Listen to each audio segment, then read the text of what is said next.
Boilermakers do it! They survived the upset with a 3-set run to win in 5. The block by Purdue, and the Boilermakers are moving on! The Dig City Podcast is presented by Franciscan Health Sports Medicine, inspiring health. Franciscan is the official medical services provider of Purdue Athletics. Welcome back to the Dig City Podcast. I'm your host, Corey Palm, with head coach Dave Shondell as we get ready to, we're approaching the beginning of the 2023 season. Dave, great to have you here as always. Let's talk some volleyball.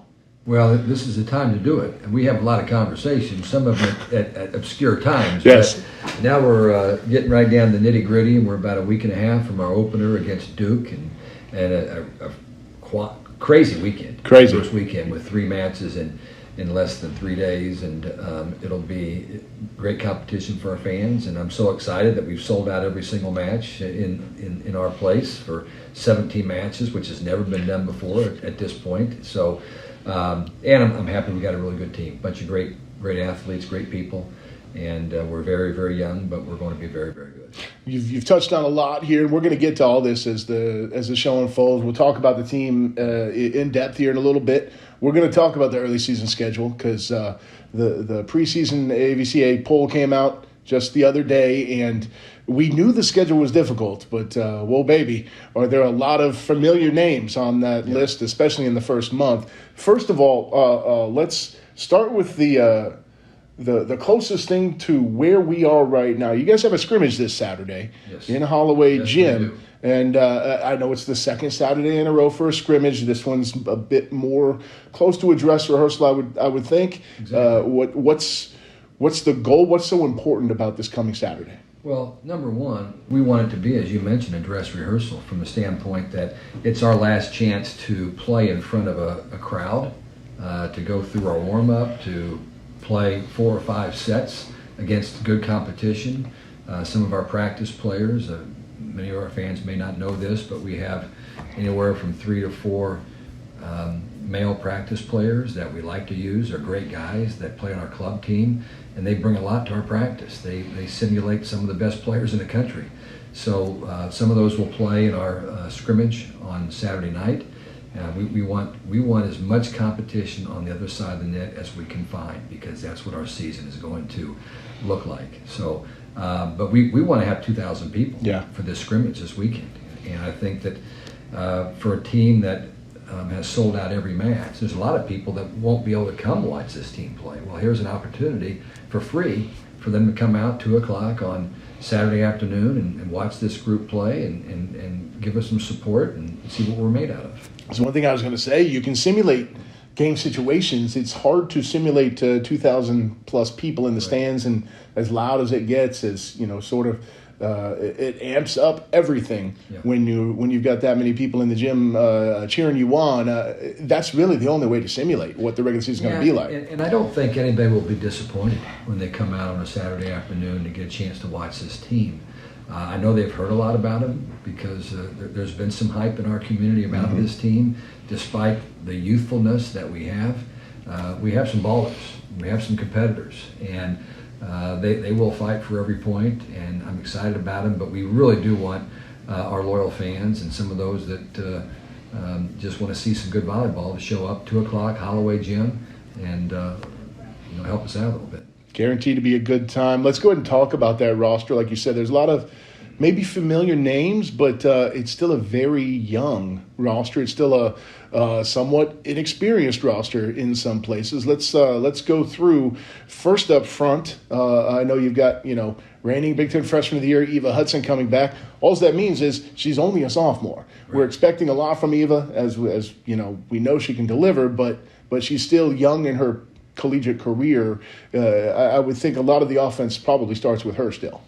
Well, it did last year. I think over 500 kills on the season. That's a lot of balls put away. A lot of swings by a freshman, but she got set the ball a lot, and we leaned on her very heavily. And this year, I'm hoping that she won't get nearly as many kills because we won't have to set her the ball quite as often. I think we'll have a little bit more of a supporting cast offensively. Not that our cast was bad last year. We had some tremendous players. but she was a magnet Yeah. for the ball. And but I think others will step up. But Eva's just going to be a great player for us. She's coming off of kind of a off-season injury and has not been practicing every practice. I think as we get closer to next Saturday, she'll start going every single practice. I think she's more than capable at this point in time. But she's a 6 rotation player that can do about everything, and she's a fierce competitor, which I think raises the level of everybody on our team when she comes and competes. Other players that are returning, we got Raven Colvin, who I think is one of the best middles in our league. And I know she's ranked somewhere in the top 20 of all returning players in the Big Ten, but I think she's better than that. She means a lot more to our team than that. She has probably been the one person that has really stepped up as a leader on this team. We don't have a lot of those people in the upper class area. The 2 we do have are our 5th-year players. We've got Maddie Skimmerhorn, who's returning to play her 5th year. The NCAA with COVID, allowed that to happen. What people need to understand is that teams have won national championships with a large amount of 5th-year players. Sure. Wisconsin 2 years ago, Texas last year, they were just smothered with 5th-year players. And if you're a school that thinks that you don't need to take advantage of that, you're making a mistake. And it's not easy because you've got to have the scholarships there, or you've got to find a way to keep a 5th-year player around. Well, we found a way to keep Maddie Skimmerhorn here, and she's a fine ball control player, just a wonderful individual.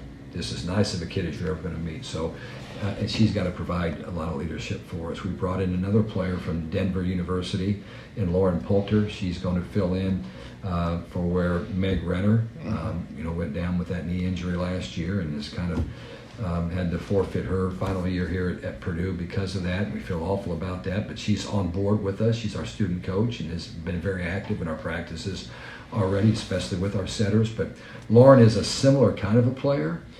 She's actually set more because she's played a little bit more during her career at Denver. Her sister is actually Jordan Poulter, who sits on the USA team, so she's been around the game for a long time. She's a tough competitor, and she right now is fighting with 2 other setters for the starting spot. She also had an injury last year, similar to what Meg did. Hers was just much earlier. Hers was during the fall season, where Meg's was in the spring season. So that's kind of the explanation there. But those are 2 5th-year kids, and we have nobody else, no seniors. Okay, then you drop down to a class that's got redshirt junior Emily Brown and Raven Colvin and Allie Horning. And those players, whether they know it or not, are going to be leaned on for us because they've been around the block a few times and understand how you have to compete to be successful. Then we also have in the class that would be sophomores. Some of those are true sophomores, some are redshirt sophomores. It's hard for me to even keep track as we go. But Lourdes Myers is playing great this fall. She probably has been someone I would consider a breakout player in the preseason. She's just healthy and playing high above the net and hitting the ball hard and has a smile on her face. It's just been fun to watch her play. Sydney M is another player that has taken a big step from a year ago. She's one of our setters, one of our 3 setters. And she's been a real nice surprise for us, the way that she's competing for us. Emily Brown played for us a year ago, played a lot of right back, and is a really solid ball control player and has improved a lot from a year ago, and she'll be competing for time as well. And that might be all that we have in our junior class, unless you can tell me I'm wrong there. I could be forgetting. Well, here again, classification, Rostovsky. Rostovsky is just a sophomore. She's a redshirt sophomore, she's so kind of slides in there. So she's kind of with Myers as well. They're both kind of the same boat. So yeah, but Emily Rostovsky was out all spring with kind of a unique shoulder situation, and but she's bounced back and she's been practicing hard for us this year. She's somebody who's athletic. Her jump has gone up. She's touching about 10.5, which is really getting off the floor, and she's physical. Just great shape right now, so I think she's competing for the right side spot. And tell me if I'm forgetting anybody else. I think we're good for there. Then we get down to the freshmen. We've already talked about Eva a little bit, but the freshman is 8 athletes. 2 that we redshirted start with Brielle Warren from Texas, and Bree's a big physical left side player that can play some right side. That's what she played mostly this spring, but she can play in either spot, and she plays hard. She's a great competitor. She has to continue to improve her game, which she works so hard every day in practice. And then Lizzie Carr is a 6'6" middle that I think is going to get a lot of playing time here in the next 4 years. She's just a tremendous player. She's focused. She has high aspirations. Nobody's seen her play much. You know, if you watch this play this spring, she got on the floor. She played about half the time. Lourdes Myers played about half the time. They both did a nice job. And then again, we'll probably share a lot of that second middle hitting position for us opposite Raven Colvin. And then you get into the 6 true freshmen. We got Rachel Williams, who's right here from Westside High School, that I think has been more impressive than a lot of people thought. She's a nice little athlete, and she's focused. She's just what you would want out of a freshman coming in to play in the backcourt. You have Julia Kane from Orlando, Florida, that is about a 6'1" backcourt player, which is kind of unusual in the world of volleyball. But she's got great skills, and she's a fun kid that I think kind of takes some of the edge off things sometimes in practice, which is nice. And then right side player from Nebraska, Grace Heaney. And just so you know, it's pronounced Heaney, as the emphasis on the E. And we'll be sure we get that right on the broadcast. But she is a lefty, first lefty we've had since Annie Drews was pounding balls for us a few years ago. She's quick as a cat. Okay. And she's got a high ceiling and needs to get a little bit stronger, hit the ball a little more pop, block with a little more ferocity, I guess you could say. But she's going to be a really good player. She's highly touted, was the top ranked player out of the state of Nebraska, and to get a lefty on board has been a lot of fun. Have a setting candidate from San Antonio, Texas, Taylor Anderson, who is smooth as silk, gets better all the time. The more you watch her play, the more impressed you become with her. She sets a great ball. Like a lot of our setters, Corey, she's been a setter-hitter most of her career. A hitter first, and then she became a hitter, and now she's going to be just setting. But she's about 6'1", 6'1", but plays long. She's tall, good athlete, as good of an athlete as we've had in the setting position probably since Val Nickel. Okay. That kind of an athlete. Yeah. So I think that will excite some people. Then we have Kenna Woolard, who was in here in the spring. People got a chance to see her play, but she's taken a big jump since she got here. She has gotten stronger. Her work in the weight room has paid off for her. She's getting a lot more pace on the ball. She's been a great natural blocker. Again, she's about 6'1", jumps really well, and is a really good player. She is going to be a tremendous player for Purdue. So I'm excited about her. And then our last freshman is Chloe Chacoin. And Chloe is right here from McCutcheon High School, just on the other side of the river. And she's been everything that we could have hoped for. When I describe her to people, I just tell her she's a machine. Yeah. Because she does everything the same pace the entire practice, and it's fast, and it's explosive, and it's dynamic. Hits the ball. I think she hits the ball harder than anybody we've ever had. Just explodes on the ball. And great attitude, hard worker. She's worth the price of admission to come watch play. So I think that kind of goes through our gamut of our players real quick for you. That is quite the roster. It is lots of depth. Like we talked about, big freshman class, not a lot of upperclassmen. It's great to hear that Raven's stepping up in the leadership role. Not at all surprised, but still great to hear. You never know really how somebody's going to develop into that type of a position until you see it. She's a natural leader. If you know her dad, you understand why. And but she's a no-nonsense leader right now. Mm-hmm. She's not putting up a bunch of Mickey Mouse stuff going on. She's expecting everybody to be there and to compete and understand the plan and follow the plan. And she speaks out when it's not happening. And it's rare, in my opinion, in women's sports. Probably in men's sports as well, but she is not afraid to let people know when they need to get on the stick. And we need that. You have to have that. We're already talked about, we're a young team playing in a grown women's league. Yes. And we have to understand what those behaviors and what those characteristics look like. we're just over a week into fall camp. I know it feels abbreviated because, like you said, you're only a week and a half away from the season opener. But well, Corey, when they only give you about 15 days to Yeah. get ready for a season, it does feel abbreviated, and that's really something that the NCAA needs to take a look at, just for health purposes. You know, how do you get ready to play Duke, Creighton, and Loyola of Chicago? Three really good teams, three teams that could be NCAA tournament teams. It's been a couple of years since Duke's been there, but this is a better team. They have almost everybody back, plus the addition of a transfer from the Big Ten. And you got to be ready to play them. You've got 15 days to get ready, and you can't do anything with them during the summertime. It needs to be looked at, and I know that there's been talk, but it's really a short amount of time, and you feel like you got to take advantage of almost every minute when you're in the gym. especially when they've relaxed that out of season summer workout contact in some sports, but not in all sports. I could definitely see a needed adjustment there. So what that forces you to do is make the most of those 15 days. What has the training camp schedule been like? Have you been going doubles a lot, 2-a-days? Yeah, for the most part. Again, we started last Tuesday, I believe, on the 8th, and for the most part, we've gone 2 practices. Our setters and passers come in really early in the morning, and then about an hour and a half later, the rest of the team will come in, and we'll go for another 2.5 hours. So we might get 4 hours in the morning of training, take about 3 hours off, and then we bring them back in, and we do a lot of skill work in the morning, fundamental skill work, that kind of thing.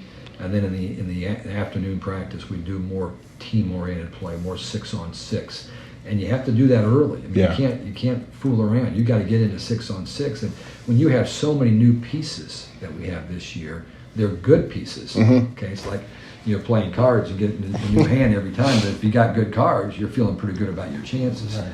And we have pretty good cards, but how long can you wait before you start putting a group together that's going to be on the floor when you open up against Duke on Friday? Because this is a sport of chemistry. Volleyball is so much about cohesion and understanding what everybody's going to do on the floor, and hitters getting used to setters, all those kind of things. So it's sometimes not fair to all your players, because all of a sudden you're having to each day get a little closer and closer to putting a group on the floor that's going to play. Now, that's going to be impossible for us because there's so much balance and so many good players, but we're going to start narrowing that down really as of today.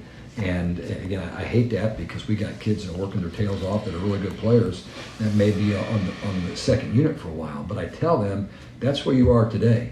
It doesn't mean where you're going to be tomorrow. And so what they have to understand, we got to start putting this together. Otherwise, we're going to get beat because we're not prepared.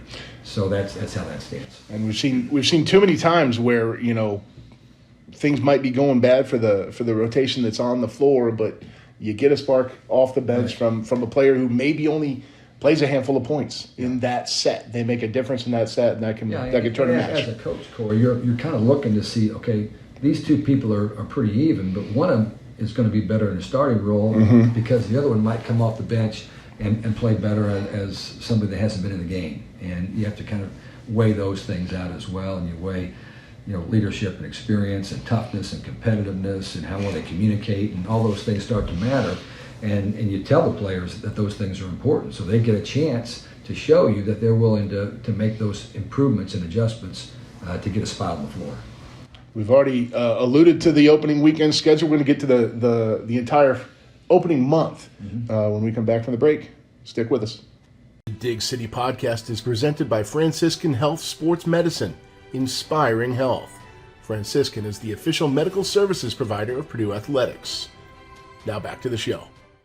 Welcome back to the Dig City Podcast. Let's go ahead and get into the schedule a little bit more in depth, Coach. Like you said, open with Duke next Friday night. That is August 25th. That is 7 o'clock on Beelan Court against the Blue Devils. A couple years since they've been in the tournament, like you said, but still a good challenge out of the gate. Good to be in prime time for your home opener. It is, and I think it will be a really good test for us. I think it's one, if we play well, we should win. I mean, we've been a tournament team for many, many years, and they're Duke, and they draw good players, and they've had some really good teams over the course of time. What concerns me is that they have just about every single player back. And they also get the addition of Jess Robinson, who was one of the top hitters in the Big Ten a year ago in the middle hitting position. And so they will definitely be a tall order for us. And we're going to put, who knows how many freshmen we're going to start. Yeah. There'll be some freshmen starting for us. And how many, I don't know at this point, but there are going to be some freshmen play a lot that first weekend. And I totally expect them to play well, and I think that they'll be ready. And then we have Creighton, who is, I think, a top 15 team. I think they were ranked in the top 20 in that first poll. Yep. They have literally everybody back, and they've got one of the best left side hitter and center combinations in the entire country. I mean, really, really impressive players. And they lost a match in I think it was the second round of the tournament last year. They lost to Houston. And Houston's really good, by the way. Yes. You may see them as well this year in that third weekend that we host. But the starting setter for Creighton was concussed the week before. Okay. And they thought she was going to be able to play in that match. And then right before the match, she started having some more symptoms and she couldn't play. So, maybe the best setter in the league doesn't play, and Houston comes in and sneaks up on you and beats you. So she'll be healthy when she plays here in Holloway Gym, and our fans will be able to see one of the best setters in the country that day, as Creighton will be here. But they're loaded. They're really, really good. They're well coached, and I don't know if they're picked to finish first or second in the league. Marquette is also in that Big East League. Those are the two giants of that league, but that'll be a tough match. And of course, Loyola of Chicago, a team we played a year ago down in Knoxville, and we beat them, jumped on them early, and beat them in 3. But they won the tournament. Were they in the Atlantic 10 now? I believe so, yeah. They actually knocked off Dayton and won that conference. I think the first year they were in the conference. So, and they have literally every single player back from that team. So those are, the bad news, I guess the tough news is we're going to have to play great volleyball to survive any of those teams. Yeah. The good news is they're going to have great seasons, all 3 of them. And so at the end of the day, from an RPI standpoint, trying to set up a resume to get a good NCAA tournament situation benefits by playing such teams. Doesn't get easier. You go to Lawrence, Kansas, week 2 to take on the Jayhawks, who were just outside the top 25. Right. Surprising we're in the top 25. Yeah. To be honest with you. And then Marquette, who is a top 15 team in the initial poll. That's another good to get that first road trip. Great to have challenging matches, but it like I said, doesn't get easier week 2. Well, Ray Bouchard, the head coach at Kansas, feels like this is going to be a really good team for him, and so I'm not going to question that at all. Mm-hmm. They've got good talent. They've been NCAA tournament team for a long time. If you remember, they were the Final Four about 4 or 5 years ago, and they were out at Pitt 2 years ago when we lost to Pitt. They also lost to Pitt the day before. Right, Sweet 16. They were in the Sweet 16. Mm-hmm. So they've had good success, and they've got some really good offensive players, and they'll be a handful to play. And they just opened up a new facility, I think a year ago. Okay. Kind of like ours, about the same size of ours, so it won't be an easy place to play. And then you turn around and you play Marquette.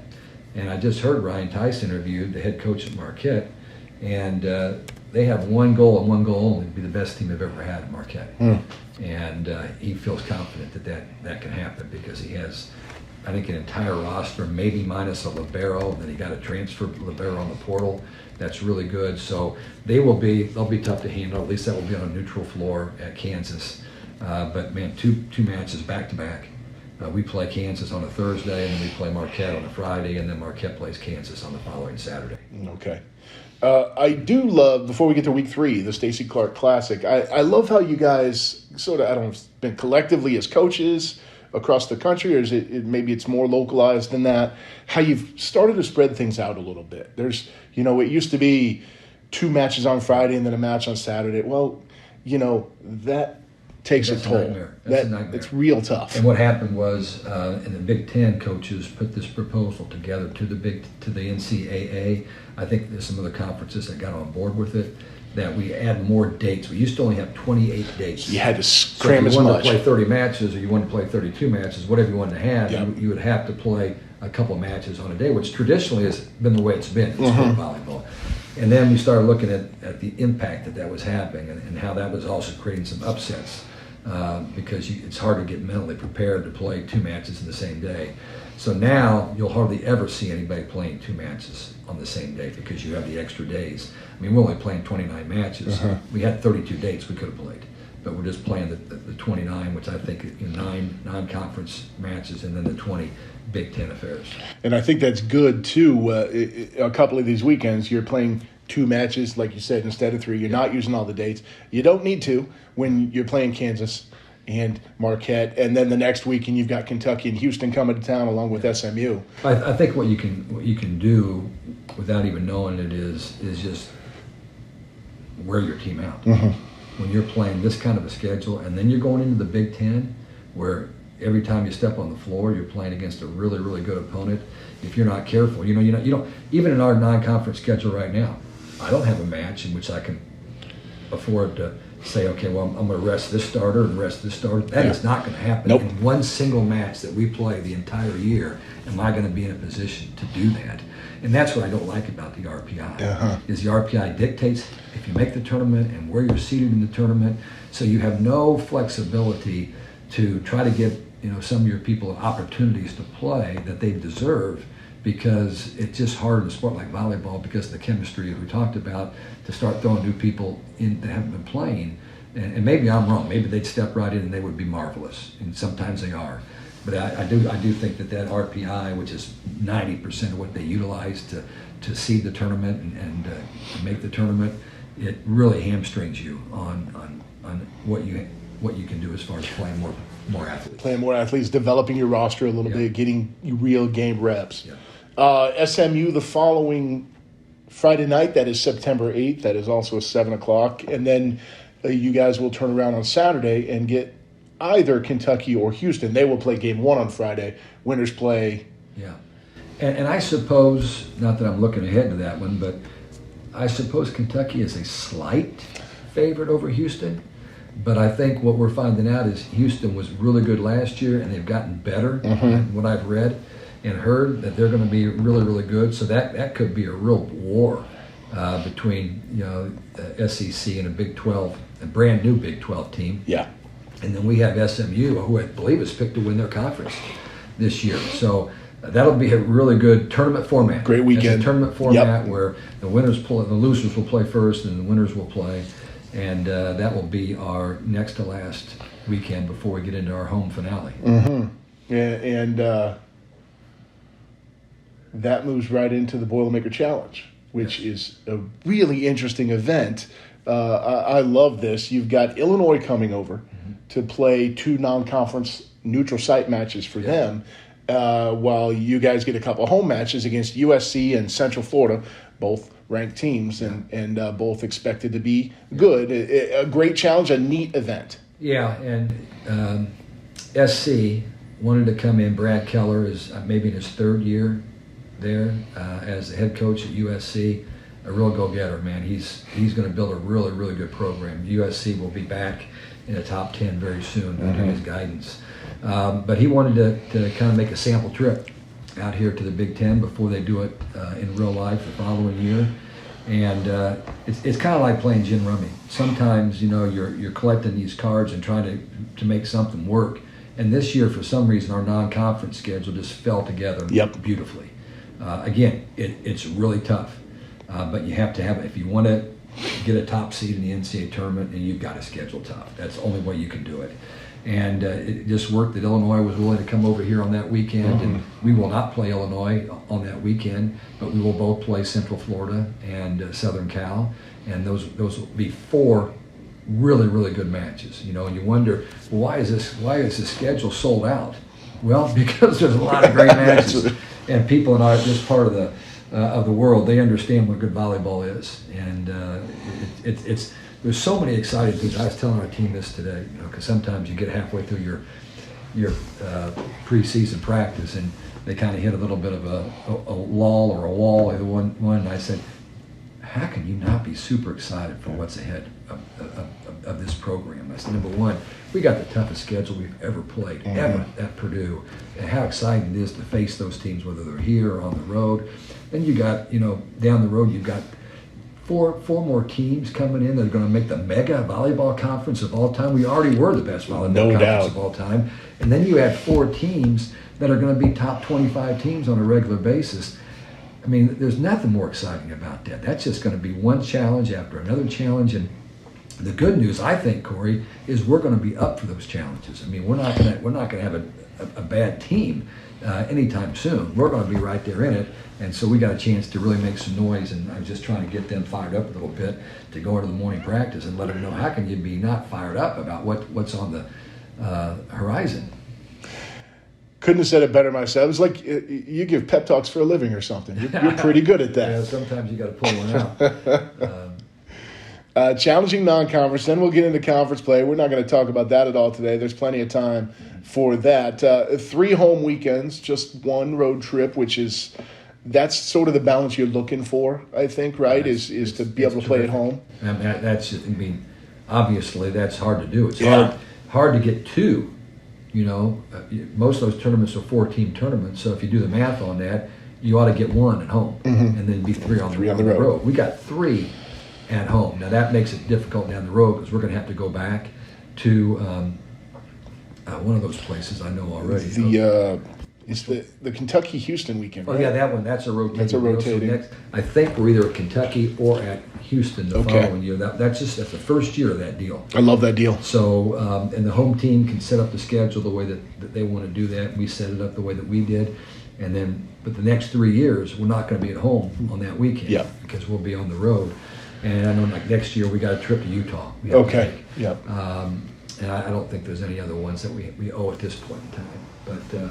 But we'd like to get at least 2 home tournaments every non-conference. And like you said, you sort of alluded to it, that part of you love when the schedule comes together like this because it's great volleyball. Part of the reason it's great volleyball is you've got the roster this year to compete. You've had the roster for the last handful of years to compete with a schedule like this, to be out there and really do some good. Yeah.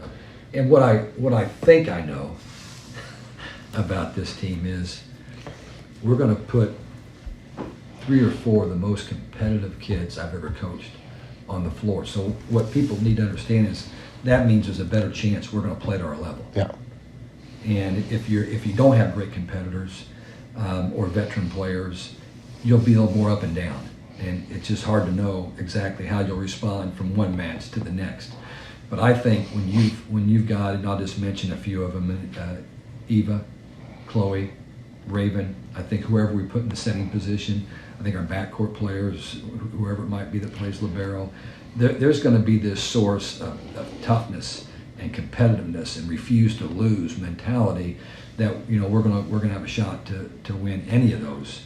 I mean, I think any match we play this year. I mean, Wisconsin's obviously the juggernaut in our league right now. They won 4 in a row. They're looking for 5. They're ranked 2nd in the country. I voted them first because I got to look at them this spring, and I know what they got, their size, their physicality, the way they play defense, and just the pride they have in that program. So, but I still think this team will have a chance to win. We're going to have enough size, enough power, enough ball control, some great arms. I think we'll block well enough. I mean, I think we're going to be able to do things well enough that, providing we don't have any injuries or any issues, that we'll have a chance to compete against anybody on our schedule. That's all you can ask. Chance to compete. Texas 1, Wisconsin 2, Stanford 3, Louisville 4, Nebraska and Pittsburgh tied with 1,294 votes, tied for 5th. That's the top 6-ish in the preseason poll. Preseason polls are what they are. Polls are what they are. They're one measuring stick for fans, really. Before we get out of here, Coach, and this has been awesome. So glad volleyball season's back. There's some alums doing some things. Got to see one of them last week. Sheridan Atkinson was back on campus. Yeah. Good to catch up with her a little bit, and she's on her way to Athens. Athens, Greece. Pretty good place to go play. Yes, sir. Can't beat getting paid to play volleyball out there. But let's do a little alumni corner here. Okay. Team USA has a decided Purdue flair right now with 3 active players. Right. Just unbelievable news to hear. When they got together this summer to train and play in the Volleyball Nations League. And they're still out there training right now, that same group, that Annie Drews, of course, as an opposite. Danielle Catino, who was with them as well a year ago, as an opposite. And then Ashley Evans as a setter. 3 out of, I think they might have had 16 to 18 in that roster that kind of rotated a little bit. But I think Evans went to a couple trips with them. Traveled on, I think they had 4 weekend trips or 4-week trips. And she went on 2 of them. I think Annie went on maybe 3 of them and Danielle on a couple. But that's pretty impressive. I mean, when I first came to this job, the dream was that someday you get one that might be on the national team, and to have 3 of those characters training, and quite honestly, someone like Sheridan Atkinson can't be too far from there, but she's just kind of focused a little bit more on some other things, including playing professionally, and it was great to have her back. A big personality, as you know, and she's got great social media presence, and she's going to be a star. I mean, she's already a volleyball star. She will be a star in something, because just her intelligence, her personality is so wonderful, and it's just neat to watch these kids grow up. And I said the same thing about Annie Drews. Annie was a great player for us, and then she went off and played and had some ups and downs professionally and got on the national team, and she came back and spoke to our team maybe 5 years after graduation. I didn't know who I was listening to. It's just amazing how they develop. And the confidence that I think playing intercollegiate athletics and playing professional sports, that confidence that gives you is amazing, and that prepares them for whatever else is left in life. These guys are going to make a lot of money playing pro. I'm amazed what they're making nowadays playing, if you're one of those top tier players, like the 3 or 4 that we're talking about right now. But at some point in time, they'll have to come back and settle into a role back in this country. And then the other thing is, the United States is going to have 3 pro leagues next year for volleyball. Right. And we haven't been able to function one of them for very long, okay? So I don't know how we're going to get 4 pro leagues, but one of them is got some big time money backing from the owners of those ones. And Grace Cleveland is going to be playing Atlanta in that league. Blake Muller is I think is going to be playing in Orlando in that league. So we're and Ashley Evans is going to be playing in Grand Rapids. Right. So we're going to have representation in that league as well. There might be more. I just don't know right now, because that's early in the going. But no, it's, if you want to be able to play on the international level, you want to play professionally, you want to get into coaching. There's so many things that our alumni are doing that there's no way you would look at Purdue and say, well, that wouldn't be a good choice. I mean, I think it'd be a great choice. And I think that with the success I smell coming down the road, I think that there's some really good times ahead for Purdue volleyball. Like you said, it takes a long time to get to that point. At the beginning, your first however many years here, you're praying that maybe you get one down the road at some point, and to lay the foundation, to see it build up, and now really starting to get the fruit. But it's still you have to still do things with everything you got every day. It's not like, okay, now we're here. We've arrived. It's just going to happen by itself, because I feel like I'm having to coach harder right now than I've ever coached in my entire life. So, but it's fun. It's what I like to do. That's good. Last thing, and it speaks to the growth of the game too. You had the second Big Ten Volleyball Media Day a couple weeks ago, and I'm told by folks in attendance there was quite a bit more media there this year.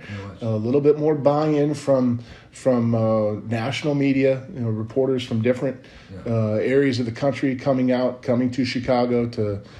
It's another one of those things that volleyball is on the rise, and it's got to be so awesome to be able to see that starting to pay off. I just thank the Big Ten Conference and the Big Ten Network for not following other people's lead of waiting for someone else to get behind volleyball. They've gotten behind it. And what's happened is that now the Big Ten Network, volleyball is the 3rd most popular sport on TV in the Big Ten Network by a substantial margin, okay? And behind football and men's basketball. And this media day isn't something that they're doing for us. They think it benefits what they're doing. Right. It helps their coverage. And our players have earned that situation. And it's a great day. I mean, the 2 athletes that every sport or every team takes to that volleyball media day, once in a lifetime experience. Mm-hmm. They're like queens for the day. And we have a great time, and so I just feel so fortunate that we're playing in this league. And now you're going to add four more teams that are going to be really, really super competitive, and it's just going to be it'll be something else. A lot of fun. For sure, yeah. Going to be a great season. Really, for all intents and purposes, going to start this Saturday. Yeah. 2:00 scrimmage in Holloway Gym. Get out watch there. us play, please. Getting 2,000 people in that gym for this event would be a treat for our fans, for our players. We're going to sign autographs. We're going to be able to take pictures with our players.